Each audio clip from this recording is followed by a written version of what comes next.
For every exciting young hero who grabbed the hearts of viewers in the Marvel Cinematic Universe, there was one who sparked waves of anger and complaints, starting with Cassie Lang. Cassie Lang first stepped into the spotlight as a sweet little girl in Ant-Man back in 2015, where she tugged at the emotions of audiences by hugging her dad Scott after he came home from tough times.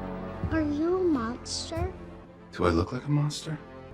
I want my daddy! I want your daddy too. That movie pulled in more than $519 million around the world, and her wide-eyed wonder made everyone root for the Lang family to stick together through the chaos of shrinking adventures and big heists. From there, her big leap came in Ant-Man and the Wasp: Quantumania in 2023, played by Katherine Newton, where she joined her family on a wild ride into a tiny universe full of dangers and a scary ruler named Kang.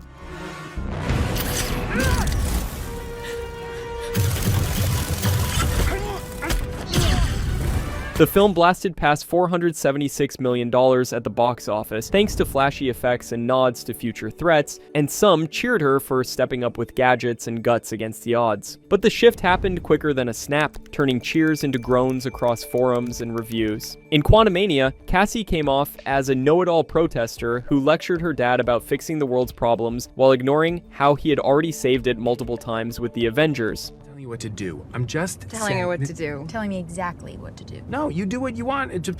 I'm suggesting another way to do it.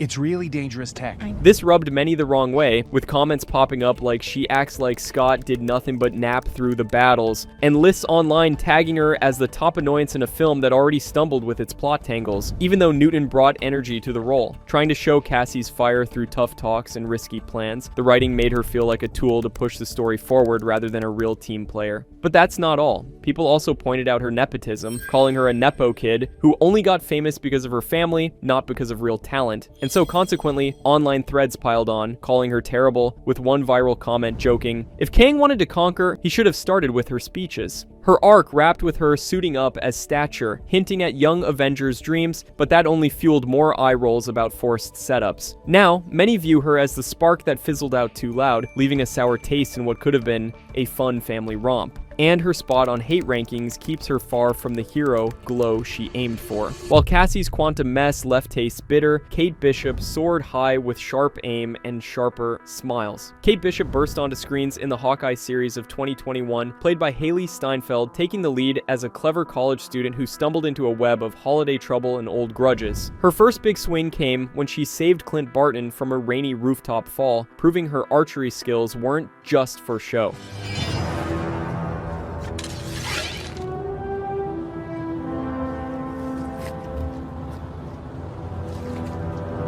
And just like that, the series raked in praise for feeling grounded amid the MCU's cosmic blasts, pulling streams that kept Disney buzzing, and her quick thinking and dodging tracksuit goons made audiences lean in close. And apparently, she captured the crowd by blending brains with bravery, teaming up with Clint for rooftop chases and pizza-fueled heart-to-hearts that showed her growing from a lone wolf into a true partner. Well, one of them is, yes. He's my partner. We're not partners. Well, we're friends.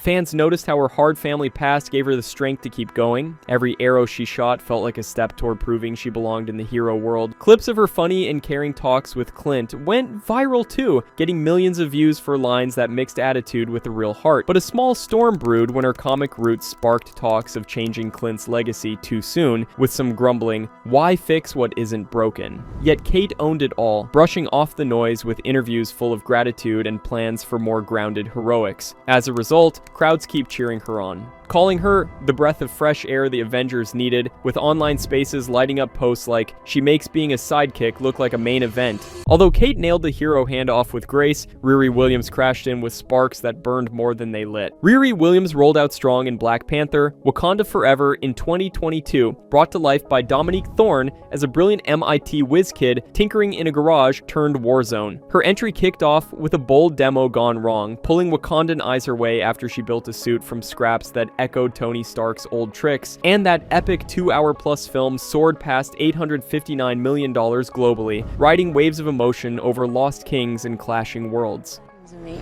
That's awesome. Stay where you are! Hey, yo, they cutting off the bridge! Hang on! But the tide turned sharp and salty, flooding chats with gripes that her ego overshadowed the heart. In Wakanda Forever, Riri played the reckless inventor who built weapons for cash grabs and quips back at allies like they owed her, coming across as a smug copy of Iron Man without the charm or growth. And my door's up and they shit about to pop off. I think that I'm actually gonna take my chances with this merman because at least he never brought the FBI to my garage. This didn't land soft, with reviewers noting how her "I got this" attitude clashed against the film's deep mourning tones, leading to lists branding her the most off-key note in a symphony of sorrow. But no matter what story the writers tried to tell, people didn't like the cheap copy of Iron Man. Many complained in the comments, saying things like, "She's all flash, no fire. Why even add her here?" Even though Thorne tried her best in the role, showing strong emotions and smooth moves in the suit fights, the story still made her look selfish. She avoided real friendships and just wanted fame, which made many people annoyed with her character. Unlike Riri's clanging ego that echoed wrong, Billy Maximoff wove magic with threads of feeling and family. Billy Maximoff flickered to life in WandaVision of 2021, embodied by Julian Hilliard as the wide-eyed twin caught in a sitcom spell turned nightmare. His debut unfolded in a sunny neighborhood hex, where he zapped back from danger with blue bursts that hinted at powers beyond playtime, and that 9-episode puzzle box drew over 1 billion minutes watched in its first week, blending retro charm with the gut punch reveals. We've got to go.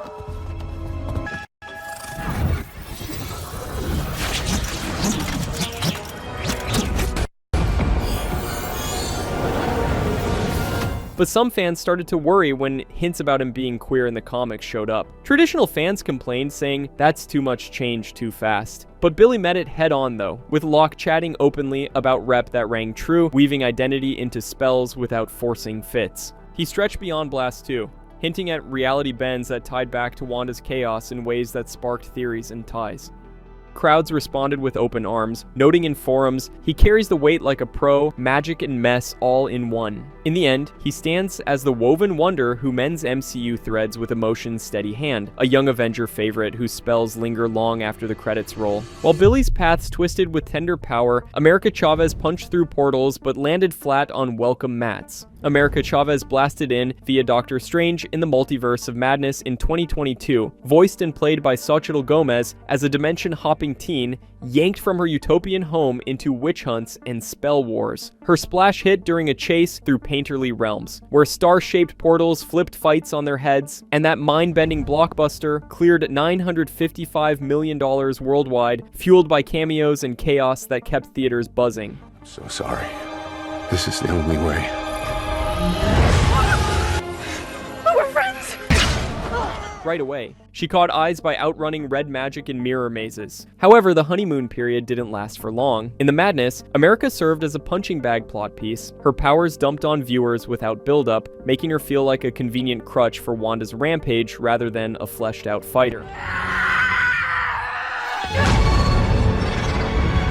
This graded quickly, with critiques piling on her dumbed-down delivery and forced fits into lore, landing her on roast as the multiverse's biggest letdown. Even though Gomez tried infusing spark with wide grins and wild swings, the script sidelined her growth for gags, leaving arcs hanging like open doors. Debates flared over her rep too, with some crying, pushed agenda in casting chats that turned ugly fast. Viral events also hit hard, like she portals in problems and out with zero fix, and so her tease for Young Avengers felt tacked on, a glimmer in gloom that didn't shine at all. Unlike America's portal pitfalls that echoed empty, Ms. Marvel stretched light across screens with joy and juice. Kamala Khan lit up as Ms. Marvel in her self-titled series of 2022, portrayed by Iman Vellani as a Jersey City dreamer doodling heroes in notebooks turned real. Her glow started in a convention hall crush, where a shiny bangle sparked stretchy powers amid cosplay crowds, and those 6 sunny episodes streamed strong, blending family feasts with fistfights that felt like home.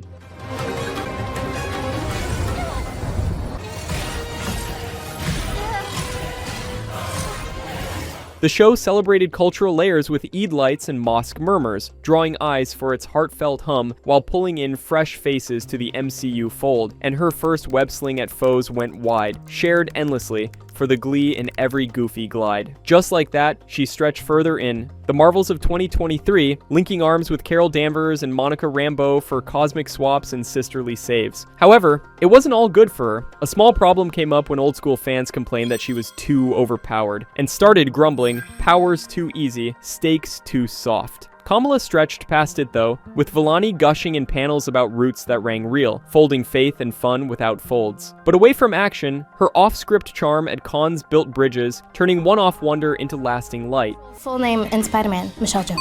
Which Infinity Stone did Thanos get first? Oh, it was the Power Stone from Xandar. What is Carol Danvers' nickname for Monica Rambeau in Captain Marvel? Lieutenant Trouble. And so she shines as the elastic emblem of everyday epic, a young Avenger whose reach wraps the world in welcoming waves, pulling more into the hero hug than any blast ever could. While Ms. Marvel's glow pulled everyone closer, Harley Keener only ended up receiving backlashes. Played by Ty Simpkins, he had some really sweet moments with Iron Man that grabbed everyone's attention at first. Some people even thought he might become a big hero in the future because they saw his potential, but the bond broke quickly, turning into angry talks that made him seem like someone who didn't belong in Tony's story. In Iron Man 3, many people saw Harley as a pushy kid who slowed things down with his silly behavior. It's Iron Patriot now.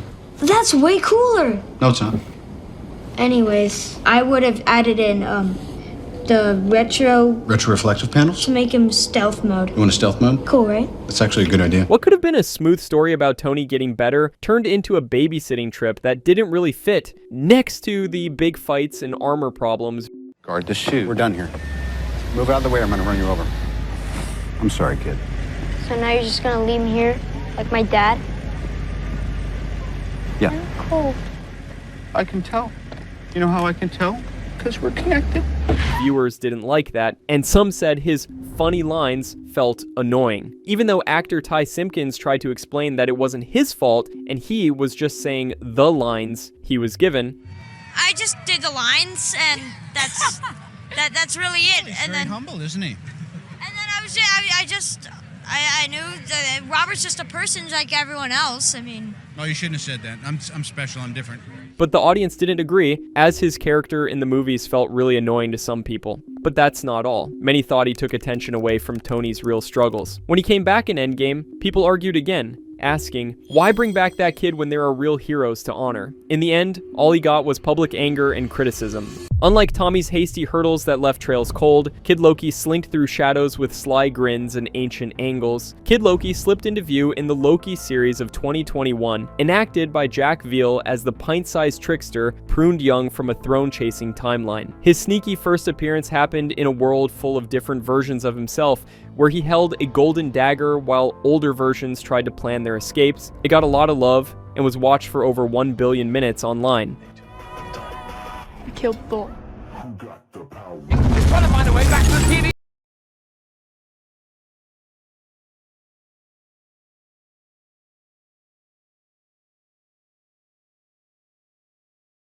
And just like that, he stayed on as the story keeper among the branches, his tale of betrayal adding pieces to the bigger story without taking the spotlight. The empty world moments earned lots of praise, especially when he handed over the blade, starting a big story. Fans replayed clips of his sly nods millions of times, wondering about the mischief in his careful moves. But some fans got upset when his comic book kills appeared, shouting, "Too dark for kids," and asking, why involve a kid in all this danger? Yet Kid Loki stayed clever, with Veal showing his softer side in interviews that hid the badness, mixing playful energy with hidden struggles. Fans responded with amazement, saying, he carries ages in a tiny body, a clever kid with the calm of a king. Beyond his branch, his different version vibe inspired fan stories and collectible hunts, turning a small moment in time into a lasting tease. In the end, he acts as the clever little one who weaves through the story, a young hero ally whose sneaky steps move carefully through big challenges, leaving a lasting mark with every look.